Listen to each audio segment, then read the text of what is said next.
Everyone, this is John Clute, K7SYF, and I'm your amateur radio moderator for today's ERA Amateur Radio on the International Space Station Contact.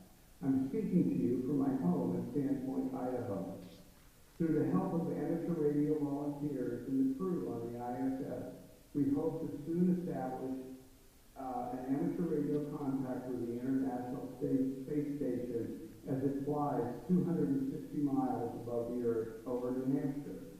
This contact will be performed using the Amateur Radio Television Network, a worldwide network of amateur radio ground stations that enable students to contact the ISS. We are joined today by Joe Howard from the Prescott Unified School District. We have a short video from Joe introducing the students and telling us about the school. Let's go ahead and watch that video. The Contact Day, where the students of the Prescott Unified School District will make radio contact with the one and only International Space Station.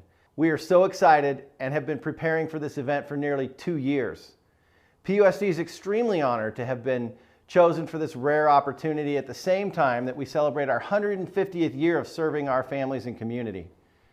We offer our heartfelt thanks to the World Genesis Foundation, ARISS, and NASA for teaching us, supporting us, pushing through challenges toward this once-in-a-lifetime opportunity for our students. Teacher and astronaut Krista McAuliffe famously said, "Space is for everybody.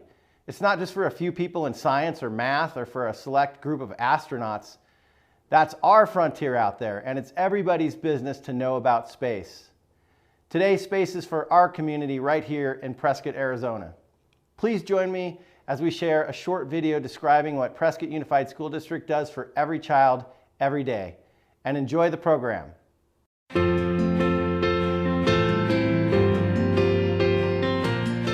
I think one of the strengths of the Prescott Unified School District is that we offer so many opportunities for kids. I would say we offer unlimited opportunities for kids. And of course, from an academic standpoint, we have lots of ways to help kids that need help. And then we also have kids that are just soaring, and we have ways to support them and help them to fly. PUSD and Prescott High School are unique, and they're so unique from other schools that I've worked in districts that I've seen because of the sense of community. Everyone is involved. Everyone, as a teacher, I feel valued. Our students feel important, our parents feel important. You can't go into one of our schools and not feel like people really are engaged with one another, and they really want to see student success. And our motto, here in our district is every student, every day, and you really see it. What makes Prescott and the school system here unique is the tradition as well as the support system that they build from an early age. Dual enrollment is a high school class, but it's an agreement between Prescott High School and Yavapai College. You take a class at the high school and then you get both high school credit and college credit for it. So that's really cool.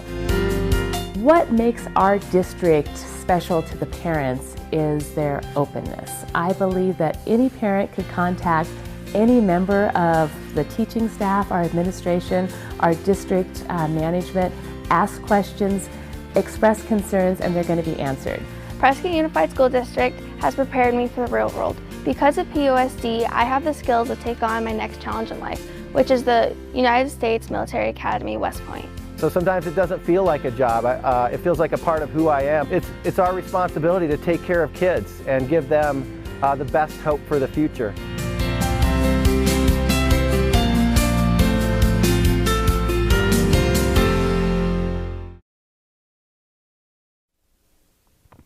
Back to you, John. Well, thank you for introducing your students and sharing something about your school with us.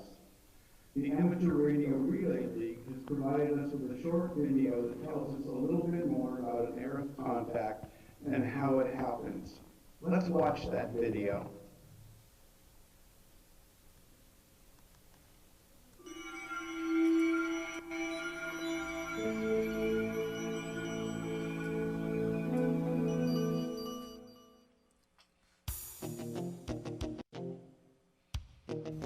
Hi, my name is Ruth.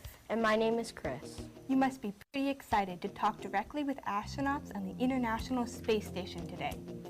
While we're waiting for the space station to come over your portion of the sky, let's talk a little bit about how it's going to happen. Of course, Mission Control is in contact with astronauts all the time, using a big radio with lots of fancy equipment. However, we're going to be using something very different today. We are going to use ham or amateur radio to talk directly to the International Space Station. When most people hear the word radio, they think of a music radio station. But it's so much more than that. Radio actually refers to the unseen energy that transmits all sorts of signals using electromagnetic waves. At first, people learned how to send signals like Morse code. And then they discovered that you can send so much more, like data, computer signals, and even TV. Maybe you don't realize it, but you use radio every day. Maybe you watched the TV this morning, or you texted your friends, or maybe even you check social media like Twitter or Instagram. Let's travel back to space for a minute. Since the beginning of the space age, humans have sent many spacecraft out into the universe. These range from the Hubble Space Telescope orbiting the Earth daily, and the Curiosity rover exploring Mars. We've even sent a long-distance messenger, the Voyager 1, who's traveled outside of our solar system. Whether it's capturing a great picture of a far-off galaxy or conducting experiments on the space station, radio has to do with all of these. And today, you're going to be using ham radio. Now you might be wondering, what exactly is ham radio? Amateur or ham radio is a service and a hobby where operators can talk with people around their neighborhoods, their cities, their country, and even around the world. Amateur radio operators require a radio license from the government. They're not that hard to get. I have one. My call sign is KM4LAO. And mine is KD8YVJ. Our call signs are a way of identifying who we are to other operators. This lets everyone know that we have the proper license to using the radios. As amateur radio operators, or hams as we are often called, we can talk with others about basically whatever we want, often science or some new radio gadget that we are interested in. Let's focus back to the space station and your contact today. Many of the astronauts and cosmonauts aboard the space station are licensed ham radio operators. That's why your operators today can contact them. The people here, as well as the astronauts, are licensed to talk to each other, and you are allowed to talk over to their radio. For our conversation today, we'll need an amateur radio station on the ground, either in this location or somewhere else around the world. We'll also need a radio in the space station. Anyone SS. You can hear the calls coming. This is November Alpha 1 Sierra Sierra, the International Space Station, over. On the space station, the radio transceiver is connected to an amateur radio antenna mounted on the outside. One of these antennas will be used today during our contact. For our side of the contact, we need a good-sized antenna, a signal amplifier, something to make our signal stronger, and a rotator for turning our antenna. We have to keep our antenna pointed right at the International Space Station. And remember, it's moving across the sky and fast. To aim the antenna properly, we need to track the path of the space station exactly. NASA uses complex systems to track the path of the space station and other orbiting objects. The satellite tracking program we are using works out a complicated set of mathematics to provide the orbital location of the space station moment by moment as it moves through space. This information is sent into the computer that controls the antenna rotator, which moves the antenna to follow the space station. Maybe some of you have seen or worked with robotics. That's pretty cool stuff. And just like you can program a robot where to go, what to do, and how to get there, you can also program a computer to tell an antenna how to track the space station across the sky. You know, it took a lot of planning to get this contact. Several weeks ago, the ARIS operations team had to figure out when the space station's orbit would pass over this location. Then, they had to talk with the planners at NASA's Johnson Space Center. The crew's time is pretty full, so they were able to find a time that could work for the crew member schedules. Once they found times that would work both in space and here on the ground, the host organized this contact. And in just a few minutes, you'll be hearing and talking to the astronauts. Well, it's almost time for your contact. It will be exciting, so good luck with it. Okay, very good. Thank you for that We may have had a little trouble with the video feed, but at least I assume everyone heard the audio. ARIS is an international program supported by amateur radio operators from around the world. Some members organizations of ARIS are the American Radio Relay League, the World AMSAT, Radio Amateur Satellite Corporation affiliates, as well as space agencies, including CSA, the Canadian Space Agency, ESA, the European Space Agency, JAXA, the Japanese Space Agency, NASA, the National Aeronautics and Space Administration, and Roscosmos, the Russian Space Agency. The amateur radio ground station that will establish contact with the ISS is AB10C, located in Hollis, New Hampshire, and operated by Fred Kammerer. Fred, please tell us a little bit about your station and how you will handle today's contact with the ISS. Thank you, John, and hello everybody from Hollis, New Hampshire. I'm here in my radio station about to help you all make contact with the International Space Station. We're going to be using computers extensively today to support our contact, as we just learned in the video.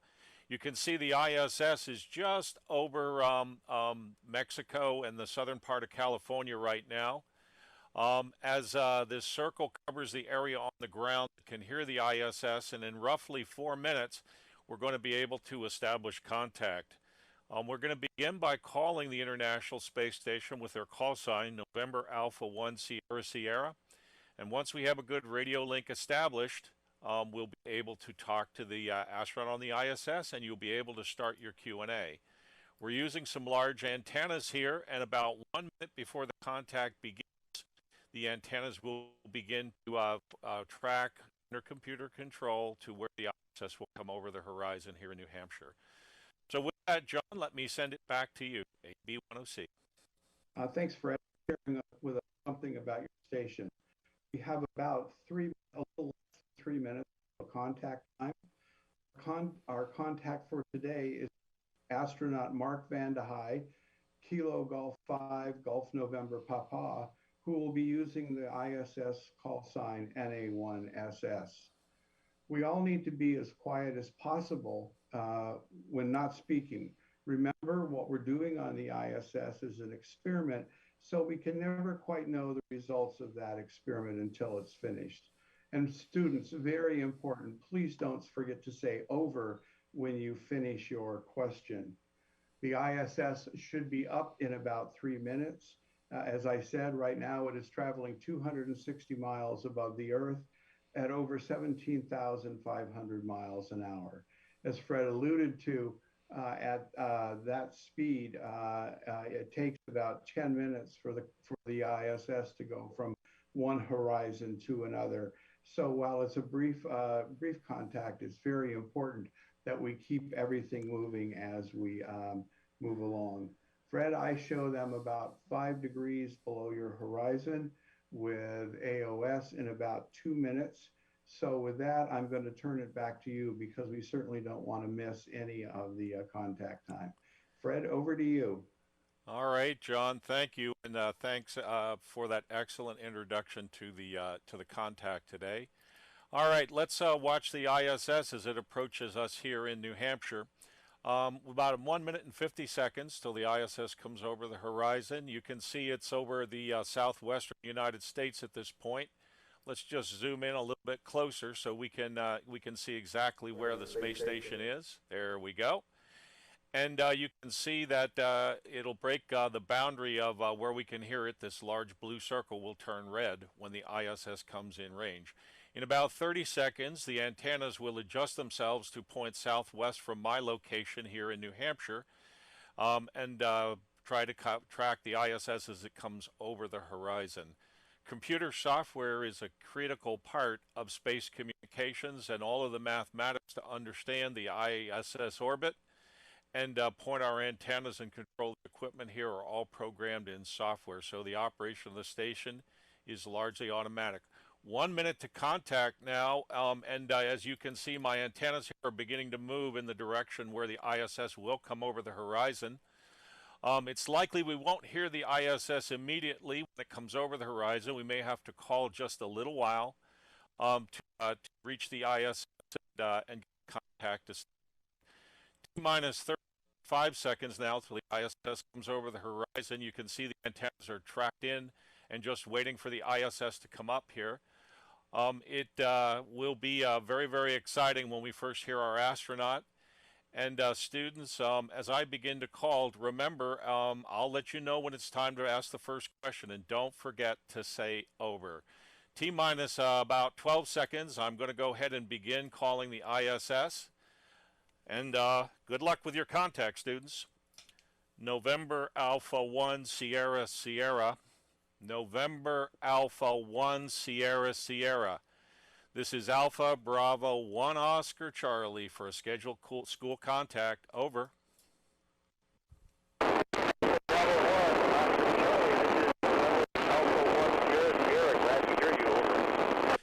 QSL Mark, November Alpha 1 Sierra Sierra. This is Alpha Bravo 1 Oscar Charlie. Are you ready for the students' questions? Over. I am looking forward to the questions. Over. All right, students, go ahead. Good luck with your contact. Take it away, Annabelle. Ms. Annabelle, I am in 4th grade. What do you do in your free time? Over. Annabelle, I like to read, talk with my friends, and look out the windows and take photos. I also love to talk to my family. Over. My name is Cora. I am in the 4th grade. Why did you choose to be an astronaut? Over.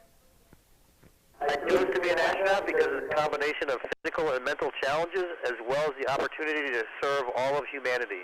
Over. Signe, I am in 2nd grade. My favorite thing to read about in outer space is solar tsunamis caused by solar flares. Have you ever studied or seen them and how they affect planet Earth? Over. Signe, that is a fantastic question. I actually don't know anything about those yet, but you've definitely spiked my curiosity. Over. My name is Allison. I am in 3rd grade. After being in space with no gravity, what does it feel like returning to Earth with gravity? Over. After being in space in a room that's basically falling towards the planet and us inside of it, returning to Earth where I'm standing on a continuous pile of material all the way from my feet to the center of the Earth, it feels uncomfortable. My lower back, for example, is sore when I try to tie my shoes. Over. My name is Matthew. I am in 8th grade. Is this your first mission? What has been the best part of it so far? Over. Matthew, this is my 2nd mission, and much like the first mission, the best part of this so far has been the wonderful people with whom I get to work. Over. My name is Taft. I'm in 2nd grade. Is your job hard? Over. There are definitely some parts of my job that are hard, but I think like anything worthwhile, that is challenging, the difficulties are worth it. I really love my job, and the opportunity that's brought for me to perceive our existence in different ways has been amazing. Over. My name is Tommy. I am in 3rd grade. Is it hard to sleep in space, and how do you sleep? Over. Tommy, it was hard for me to sleep in space at first, but now it's quite easy. Just tie my sleeping bag to the wall so I don't bump my head onto anything while I'm trying to sleep. Over. My name is Addie. I am in 5th grade. Are there any games or activities that you do for fun in space? Over. Addie, we actually, during the Summer Olympics, we tried making our own Olympics in space. So we did a simulation of synchronized swimming, but we were all just floating in the. We also tried playing a game where we blew a ping pong ball around, and we even tried to do our version of a long jump where we tried to see how far we could get without touching anything. Over. My name is Ethan Browling. I am in 6th grade. Do you think you can apply what you've learned from living on the ISS to living long-term on the Moon or Mars? Over.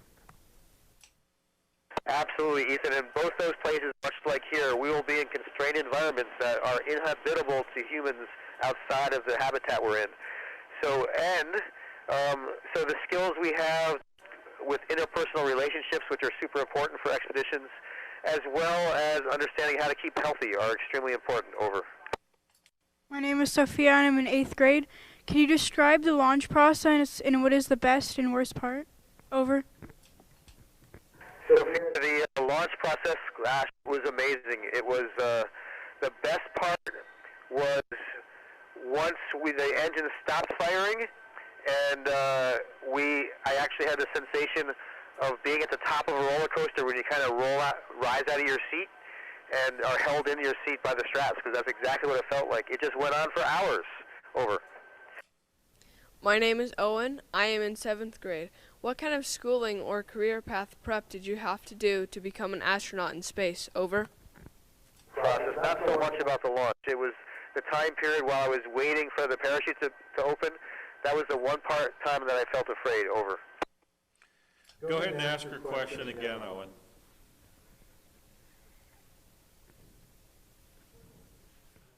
All right, let's go to you, Annabelle. Go ahead and ask your question, Annabelle.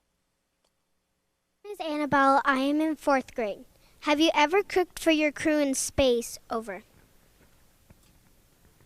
Annabelle, the way we have so many foods that are easier to prepare, all we have to do is pick out something, put it in our oven, or insert water into it. So in that way, yes, I have cooked for my crew members. And then if you don't mind, Annabelle, I'm going to continue on to answer Owen's question. Currently, to be a NASA astronaut, in order to become an NASA astronaut, the schooling that you have to do is all the way through getting an undergraduate degree and to getting a master's degree. Over. Go ahead, Cora. My name is Cora. I am in the 4th grade. When you went up into space, were you scared? Over.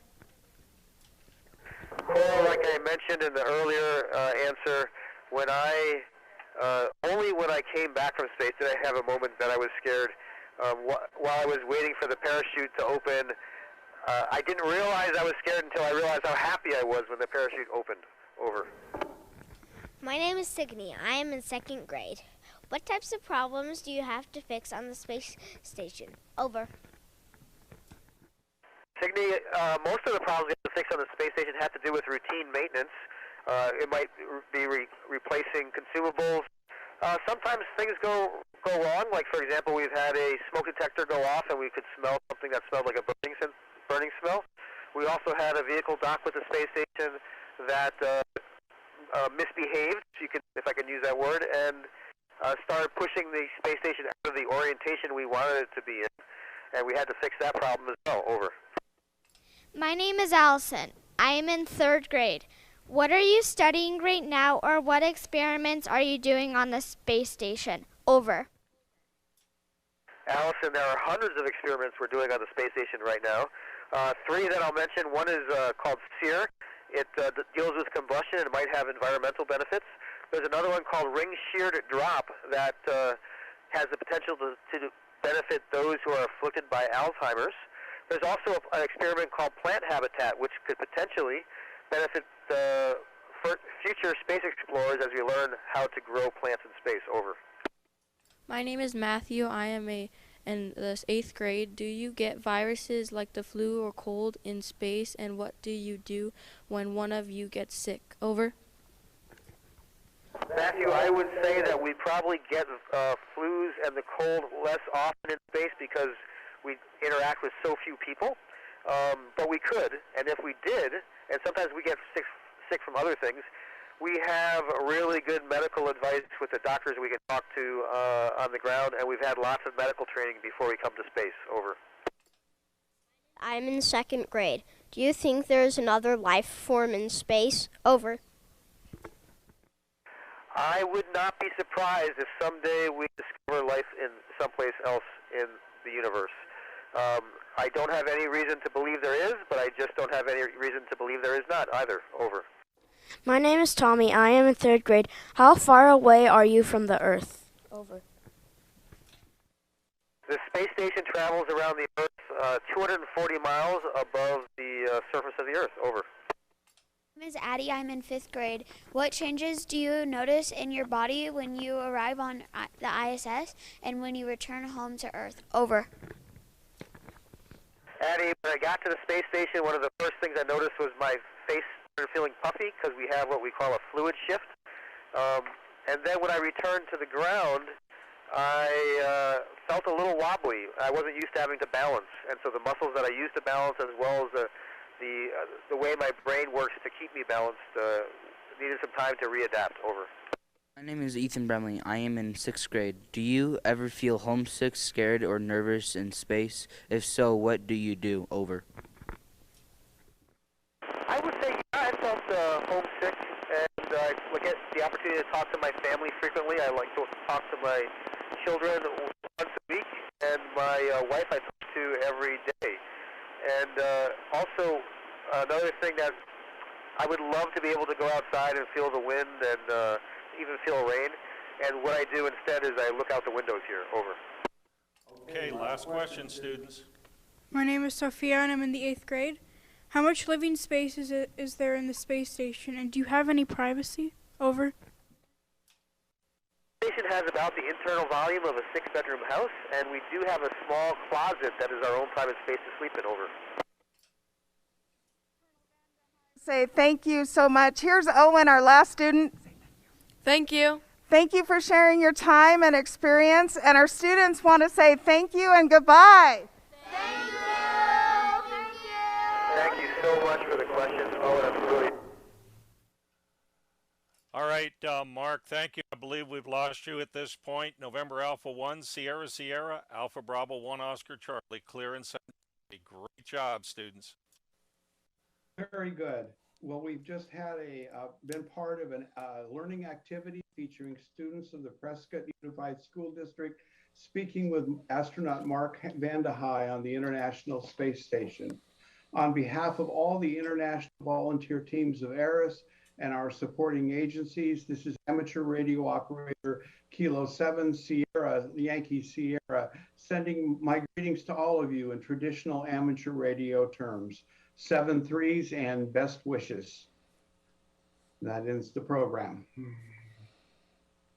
All right, good job, everybody. Wonderful contact.